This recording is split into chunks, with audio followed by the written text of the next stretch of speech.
Ant-Man, Superman, Batman, it don't matter. Wolves in five. Did you see him going out on the streets after that game and talking shit to It- all the fans? yeah, he did. It's And great.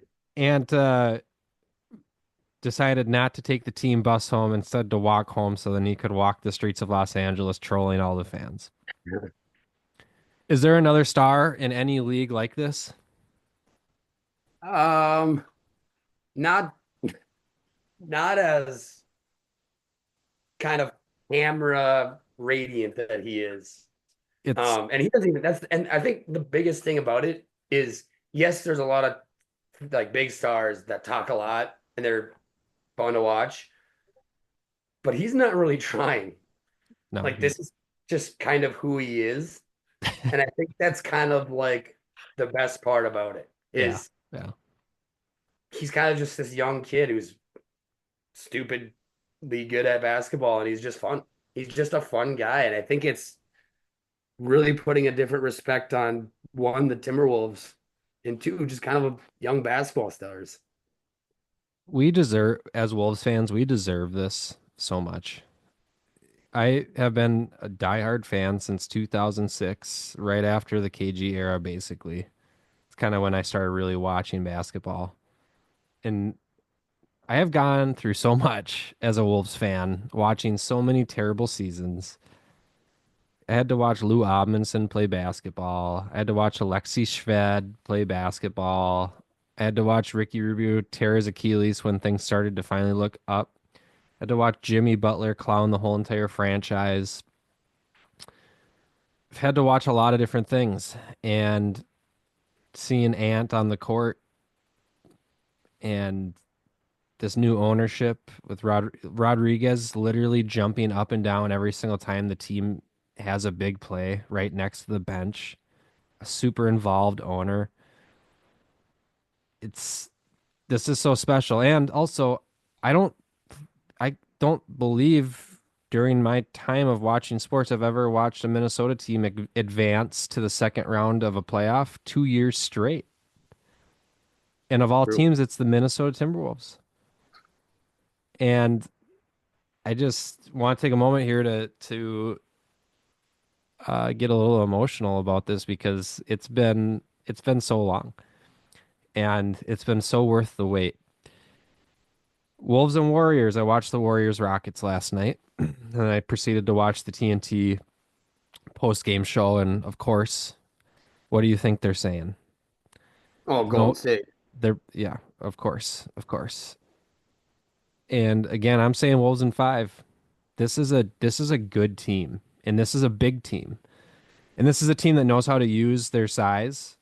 The tallest player on Golden State, other than Post, is Draymond Green, who's 6'8". If Rudy can show up like he did in Game Five, it's a sweep. I realized that during the regular season, I think the Wolves lost. They were 1-3 against the Warriors. Maybe they split. I it was a little bit of a challenge during the regular season, but this team also didn't play this team with Jimmy Butler, but also this team what didn't play Golden State while they were playing like they have been over like the last month and a half of the season. The Timberwolves were ranked third in net rating since the new year, January 1st, only behind Cleveland and Oklahoma City. So if we can, I love this new playoff bracket also because otherwise the Wolves would be playing the Nuggets again, which I wouldn't love, only because the Wolves swept the Nuggets this season in the regular season, and it just seems like there's no way you can win another 4 games against the Nuggets. But um, if the Nuggets and OKC can really beat up on each other, because I think actually the Nuggets are going to be a hard matchup for the Thunder, and the Wolves can get through this Golden State series in five, we're going to see another Western Conference Finals run, and then who knows from there. The other series I really am going to watch this next couple weeks is Knicks Celtics. That's going to be super good. The NBA playoffs, man, they're really coming through. Did you ever watch WWE when you were young? Randy Orton, you familiar with Randy Orton? Oh yeah. Remember the whole Legend Killer thing? Yeah. Legend Killer Anthony Edwards. KD, taking over the persona. LeBron, Luca, and now Steph Curry and Jokic And last Jimmy year Butler. and Jimmy Butler. Yeah, exercise the demons a little bit more. Jimmy hasn't played at Target Center because every single time the Heat have come to Target Center, he's always out with general soreness or whatever the fuck. Jimmy Butler has not played at Target Center since 2021. Welcome back. So any Wolves fans that are going to that game, let's let them hear it. We're gonna bring that energy. Playing at Target Center is nothing. I can't believe I'm saying this is nothing compared to playing it in Houston. What they just did. I was watching that Houston game. Those fans weren't in it. And just like the Lakers fans were never in it. The Wolves fans, something about that. I know you haven't watched a whole lot of Wolves basketball playoffs yet, but something about that stadium because I don't think there's ever been good basketball played in it up until now. It's so loud. It's a totally it's a tough environment to play in. So Wolves in five again. I'm calling it right now, right here.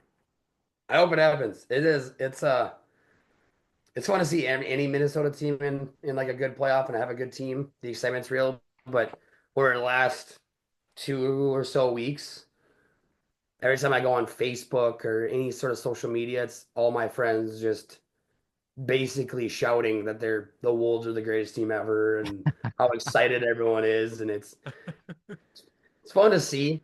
Um, so I hope it does. Hope they do win. This is an NBA championship team. It is.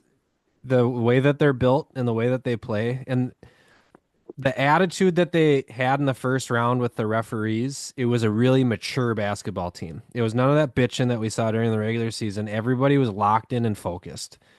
And then again, the owner sitting on the bench with the players and getting up with the players on the road. How cool is that?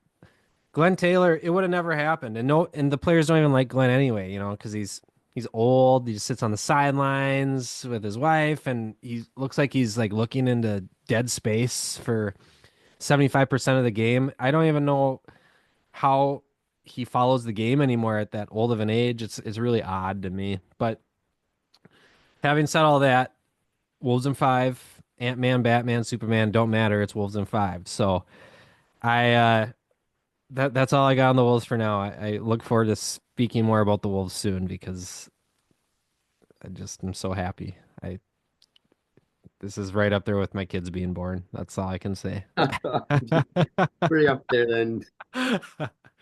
We'll jump over to NFL draft. I don't really think we talked a whole lot about what happened at the draft, so we'll kind of recap it. The Vikings took Donovan Jackson with their first pick. I remember at the party you weren't too big of a fan of it. Have you come around since then? I won't say I've necessarily come around. I get why they was picked. Um, we didn't have a lot of draft capital. I think if we would have had a second round pick, we would have taken a different position and then taken linemen in the second round.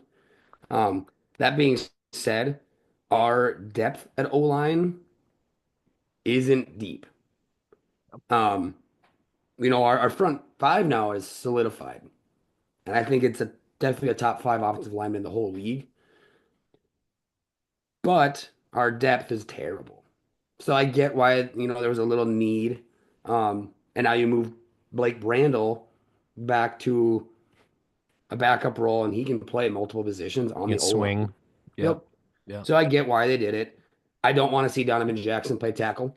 So I'm glad the biggest thing I heard is that there was other prospects still on the board when we got him, but I get why he was probably the best guard still available in my mind.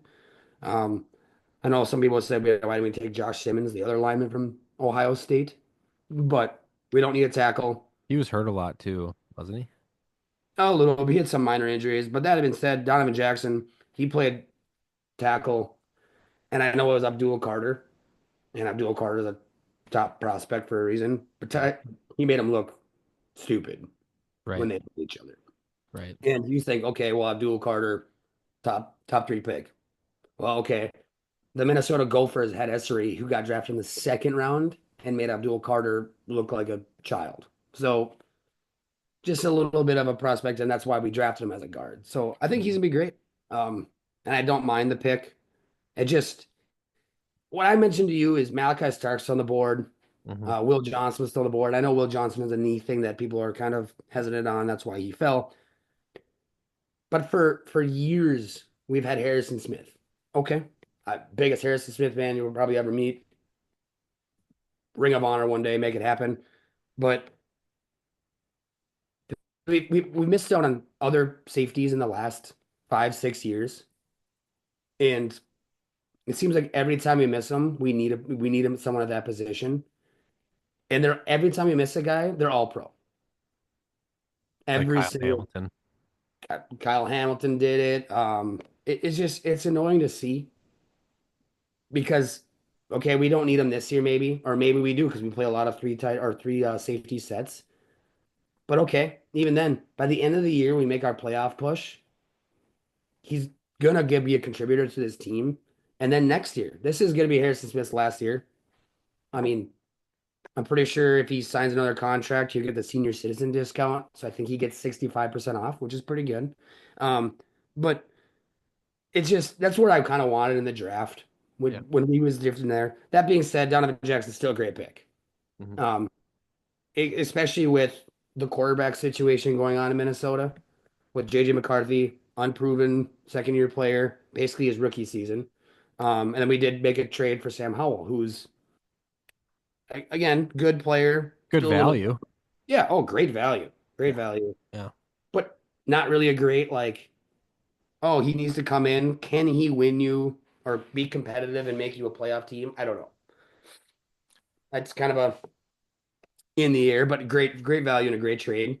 So that being said, with those two guys, if you give them an O line that lets them have time, go through their reads, and not be pressured, it's going to make them look a lot better and take a lot of pressure off of them. So I like it. We now have, besides Ryan Kelly, who does have an injury plague, we have 4 out of 5 linemen that are going to be multi-year players for us, and that's a big issue in the NFL. If you have a good O line, you can kind of compete with a little lackluster of other positions. So it's good to see. Yeah. I the Vikings do have a lack of depth on the O line. I think that they really like Jurgens, the backup center that they took in late round last year. They wouldn't have allowed, I think, Bradbury to walk if they didn't feel good about that depth there Yep. and then signing Ryan Kelly also.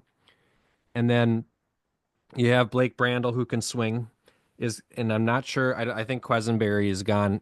Was there anybody else that you saw on the offensive line that would be a backup behind O'Neal, Fries, Kelly, Jackson, and Darrisaw, which is a really actually very solid collection of guys. It is. It is a Yeah. great core.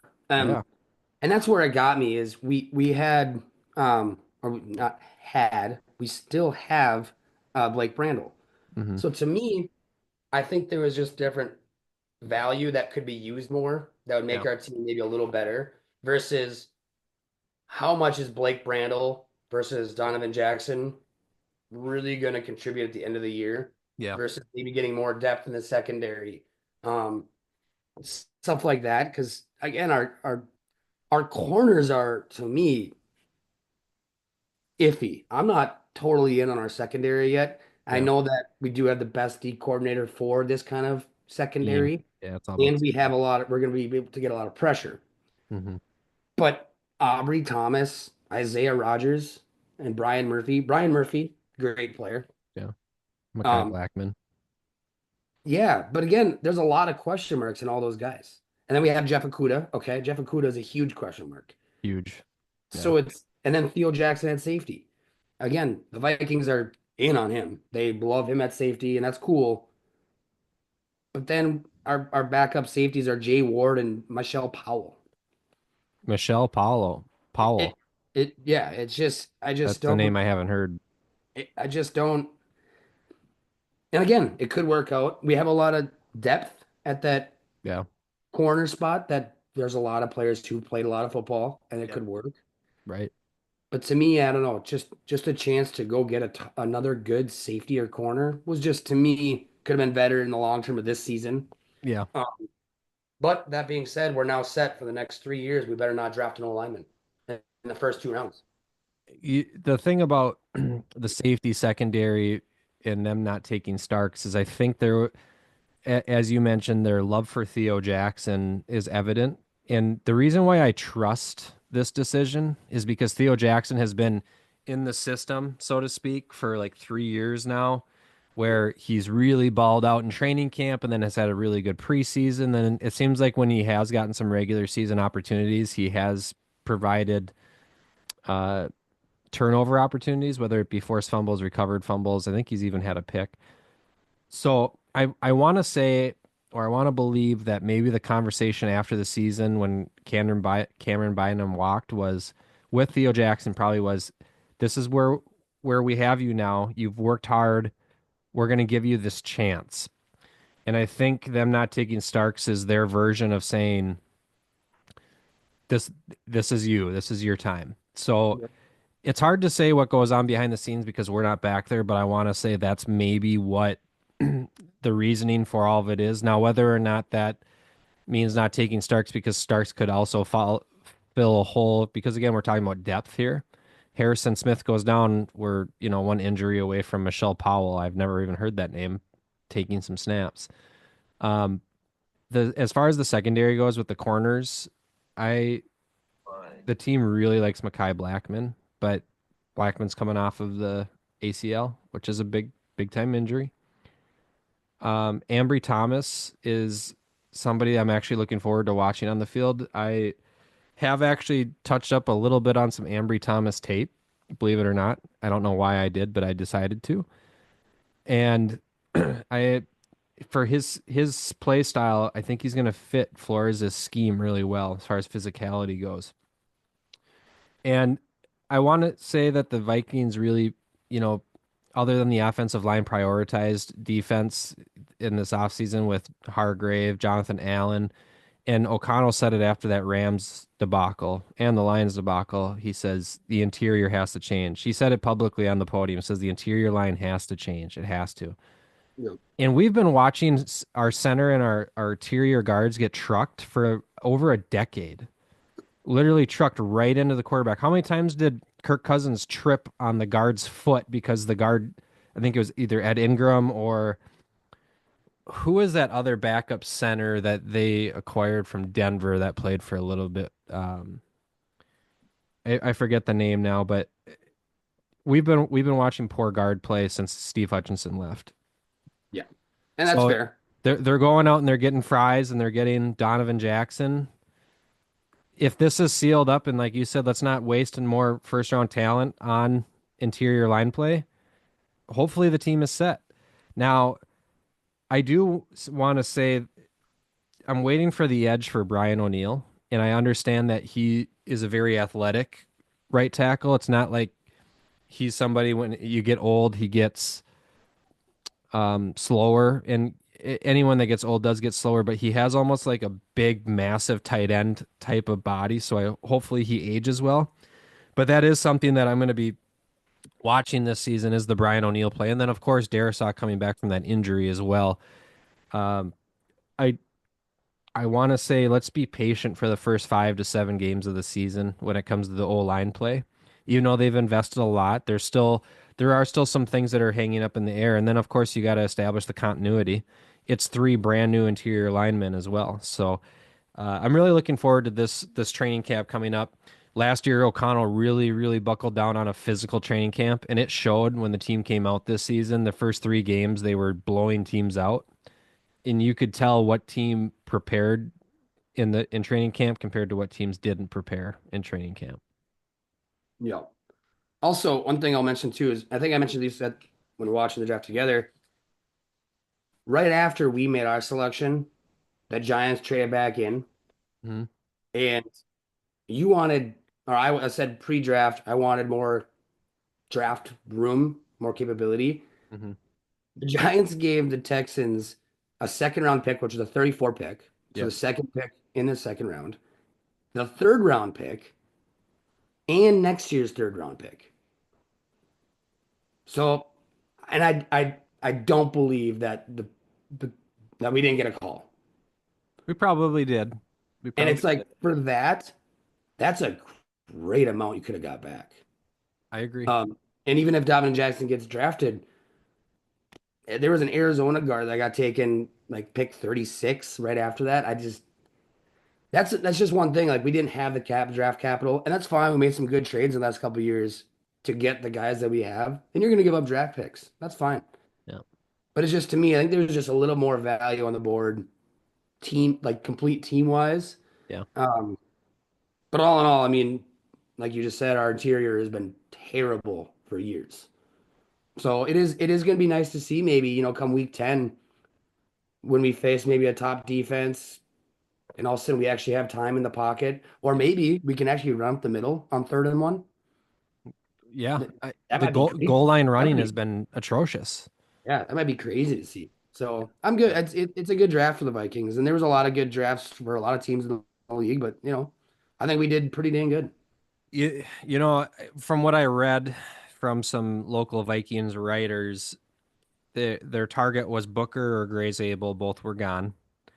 Correct. And you and I both agree on this. If your guy is there, go get your guy. Just like the Yep. Jaguars going and getting Travis Hunter. Um, I Yeah. think I think even maybe with that additional capital to this front office, they ranked Donovan Jackson a certain way. And maybe the negotiations from the other teams weren't as intense only because other teams maybe knew the Vikings' intent of just drafting an O lineman, which was safe, not stealing that skill position player that maybe that was sought after, like a Jackson Dart, so to speak. Yep. So hindsight's 2020 on that. I completely understand what you're saying, but let's watch it play out and Yep. critique it then.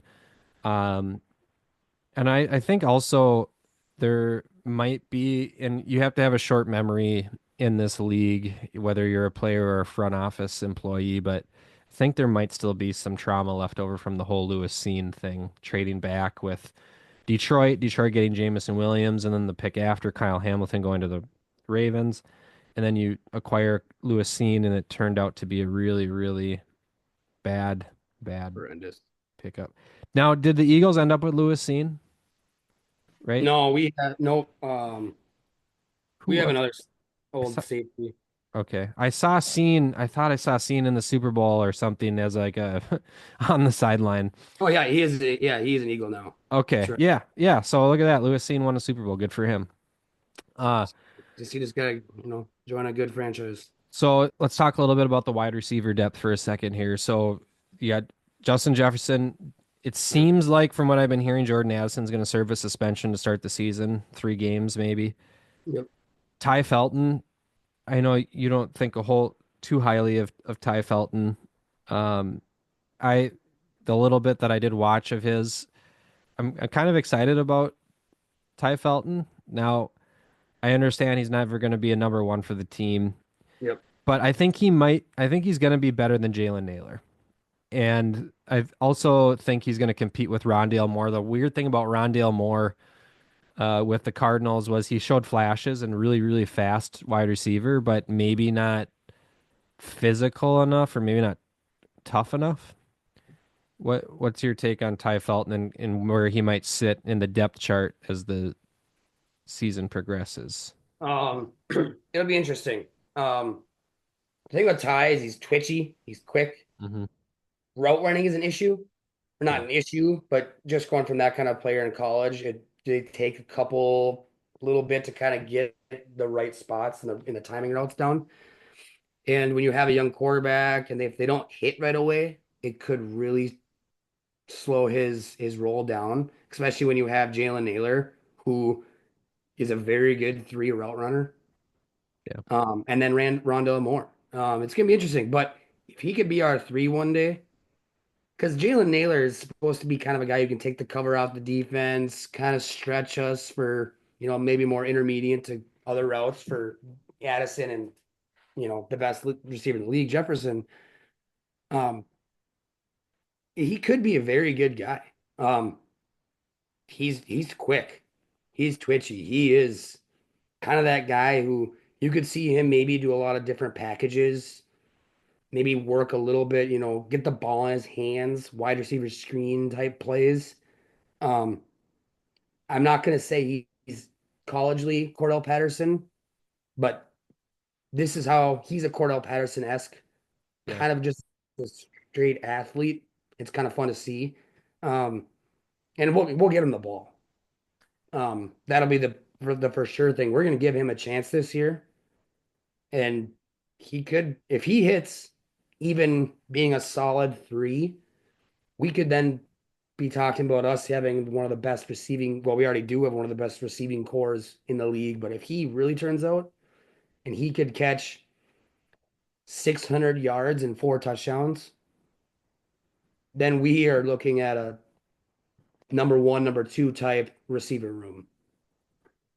Yeah. And I think something else to think about here is Jordan Addison's future because I don't see the team paying two wide receivers big money. The Vikings, as much cap room as they had this offseason, have you seen what their cap room is next year? Yep. It's like -20, -30. So there are going to have to be some moves. And, you got Brian O'Neill's contract, which is up after this season. So you're going to have to think about re signing him. You already paid out big paydays to Darrisaw and Jefferson. Luckily, JJ McCarthy's on a rookie deal.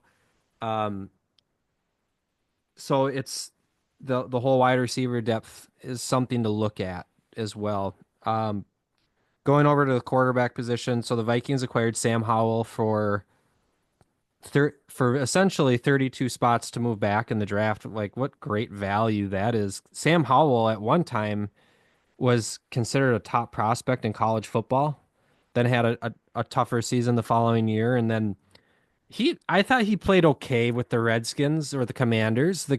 He was on a not very good team, and He he threw for was almost 4,000 yards. yeah, exactly. And it's another Sam.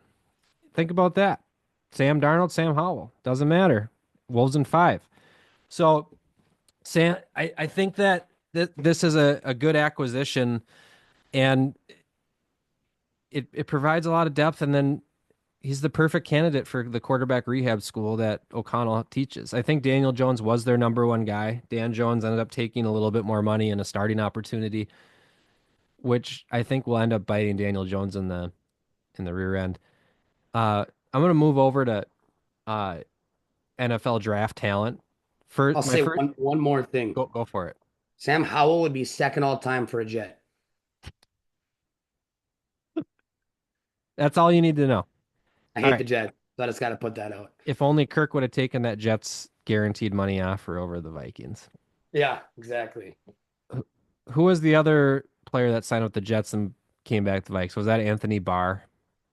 Yeah, well, he Yeah. also didn't turn out there either. Yeah, he went. Yeah. Yeah, Um, okay, so you're in the beginning of the fifth round. The Seahawks give you a call and say, "Hey, we'll give you Sam Howell for 31 picks or 31 places in the draft." Or do you take Shador Sanders and completely disrupt your quarterback room? Now, okay, on the surface, it's like no way, right? Because of everything that we read, but there is talent there. ooh, there's no doubt about that. There is talent, and it would have been an interesting dynamic to watch Shador and JJ McCarthy kind of go at it in training camp. And JJ McCarthy had the knee injury. I'm not saying that he is going to have injury plagued season or career, but you had an opportunity at first round talent quarterback. You had an opportunity for two first round talent quarterbacks in your room. Is it? I know 31 other teams passed on him five different times, but it's fun to think about. It it's crazy to think about that we could have had him. And now there's two sides to this. There's the no chance, no way. Because one, as an organization, it means that you're not totally sold on JJ Correct, McCarthy, right? and an indication no GM or front office wants to put to their fan base. Just like the Theo Jackson thing, right? Nope. And then second off is on the other side is yeah, dude, his talent's there. And if there's a head coach in the league that could turn kind of a kind of the issue with like Caleb Williams last year, a guy who holds onto the ball too long, looks for the big plays too much. But there's a Mhm. guy that could sit you down, settle you down, and actually teach you how to develop and read progressions. Yep. It's KOC. Hmm. So yeah, it could have been interesting.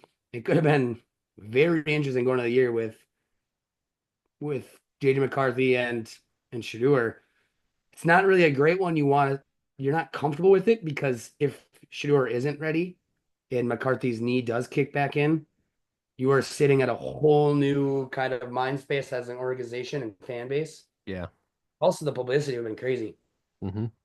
I mean, you could have seen, not saying he's that good, but you start seeing like, oh, this could be a Hard Knocks team all of a sudden, Oh and you yeah. start seeing all the issue. And that's as much as I don't know if Hard Knocks is necessarily a good thing for some teams, giving away plays and kind of they talk about certain stuff. Yeah.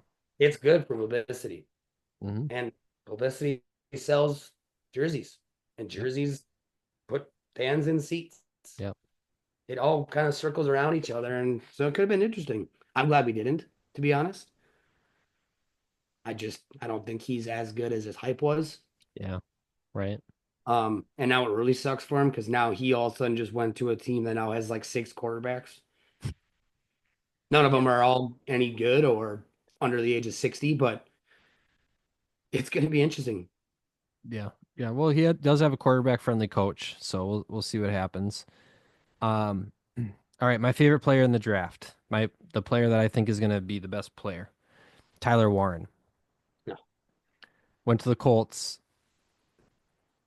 First, first thing is I don't know how that other tight end went ahead of him. He Uh, and I forget where did that Michigan tight end go again? went Uh, to the Bears. to the Bears. Okay, Yep. which is also interesting. Uh, the Bears are going to have another interesting team this season with their wide receiving core. They beefed up their offensive line. They already have a pretty damn good defense. So that will be interesting to watch what the Bears look like this season, and just to see if Ben Johnson can get the most out of Caleb Williams. And the Vikings, they did end up signing a tight end or drafting a tight end, I think in the sixth round, Yeah. Bartholomew. Have you watched any Bartholomew tape? Just typical YouTube highlights you can see from everywhere. Okay, Nothing really nothing jumps special. off at the screen to me. We don't really need him. I Yeah, mean, I know tight end depth is kind of a weird position where yeah, you need at least three. But he won't get a lot of playing time unless injuries happen. right. So whatever, it's a position that we needed. You don't want to go sign a vet for too much money when you already have two tight ends that have playing time and are decent or above decent in my eyes. Right. So whatever, that was a good trade. That's kind of what the fifth, sixth, seventh rounds are there for. Is Those you're kind of guys. Yep. filling your depth spots and getting guys that okay, maybe this guy can be our tight end too late in the season. Can he block? Right. Can he Right. run a out route to free up Jefferson coming a slant in the end zone? Well, and then you also think about we're gonna be entering some cap space difficulties next season. You got to think about Josh Oliver.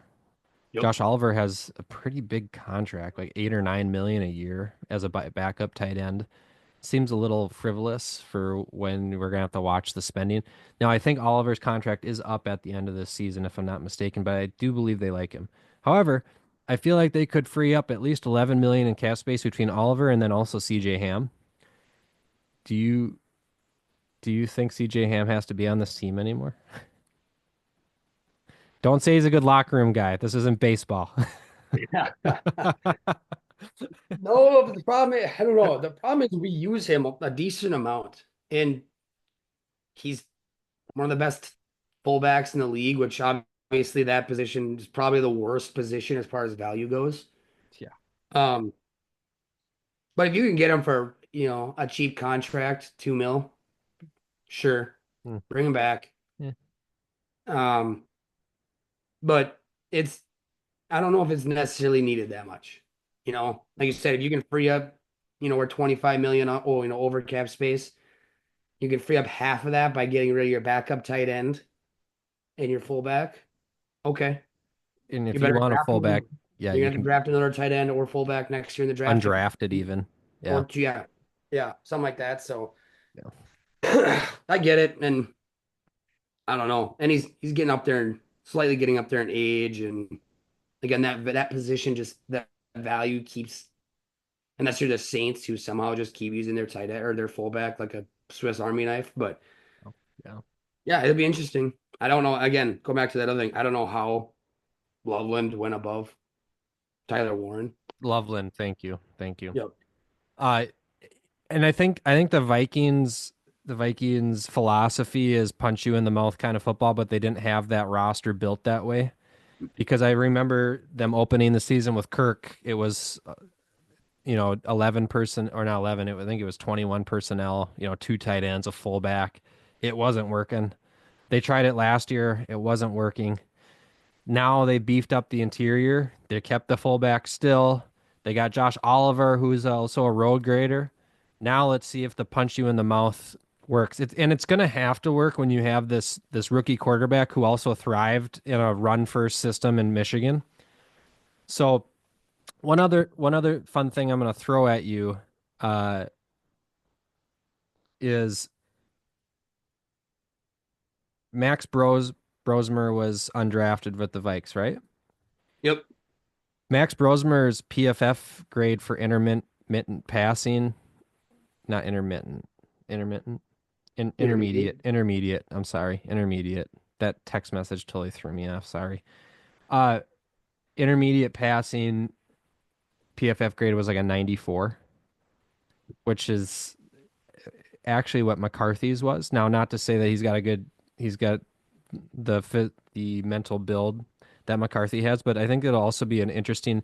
This is definitely the most fun the quarterback room has been eh, since I can remember for the Vikings. Yeah, for sure. It is fun. It is definitely fun. And Yeah, honestly, this is maybe go back to 2017 when we lost in the NFC Championship to the Birds. Uh, this is probably one of the best teams we've ever seen on paper yeah, from head to toe. Um, and it could be interesting. And I'll also mention one thing. I forgot to mention this with the Ty Felton. And I know I talked a little bit. I don't know if I mentioned on a podcast about Omarion Hampton if he was there at 24, if I would rather take another running back. Cam Scadabo went 4 picks later. yeah, And now I know Cam isn't your 3 down running back. He's not going to be, or, you know, as much as people think he's going to be a bulldozer, just every down back, he's not. But as far as the Vikings being a punch you in the mouth style running game, yeah. you could have grabbed Cam Scadabo as your power running back, short yardage. Right. To me, that's an insane pick that could have happened. And I know we talked about Ty and we couldn't use a wide receiver 3, but to me, I mean, Jordan Mason also. That's our running back too. Yeah, I don't. It's not really a punch you in the mouth kind of a guy. And I don't know. It was just I like Cam. I know his combine scores were down and some of his metrics that you like to see were not there. But boy, that tape of him in the playoffs is insane. yeah. I don't His I whole don't highlight, disagree. he's just bouncing off people and keeping his legs moving. Right, So that would have been an interesting pick that I was kind of looking forward to seeing the Vikings made or who Cam went to. right. Um, but and of course he went to the Giants, who all of a sudden in one draft has kind of turned their whole team's identity around, which is cool to see. Yeah. But not my favorite draft as far as I just like draft capital. But I think with what we did, the Vikings did very good on. It was very I'll- meat and potatoes. It was very meat and It, potatoes. and I think our GM made a quote, and he did in a golfing reference Yeah, where he said, "When I first started golfing, I was getting double and triple bogeys." And then he said he figured out how to up his golf.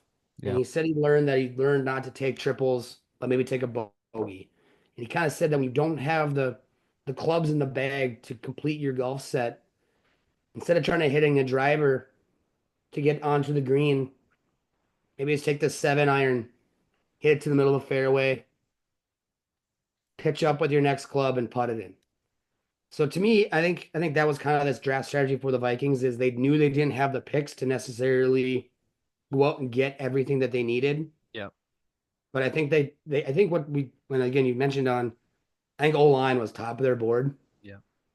and they said why mess this up? Let's go get our best guard that we have on the board, and we'll move on. Yeah. Great call out. Well, I think you and I were gonna have another episode here within the next couple days or early next week. We'll talk a little bit more about maybe going into rookie training camp, and then we'll talk a little fantasy football too. Now that teams are assembled, Cade is the champion of our fantasy football league last year.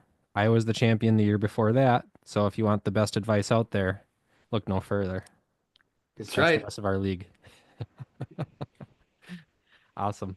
Anything left to add? Uh, no, except for the fact that the Browns are going to continue to be the laughing stock of this league. Okay, I look forward to it. We'll talk some more Shador Sanders after training camp too. Let's see if he Okay, shows up. perfect. All right.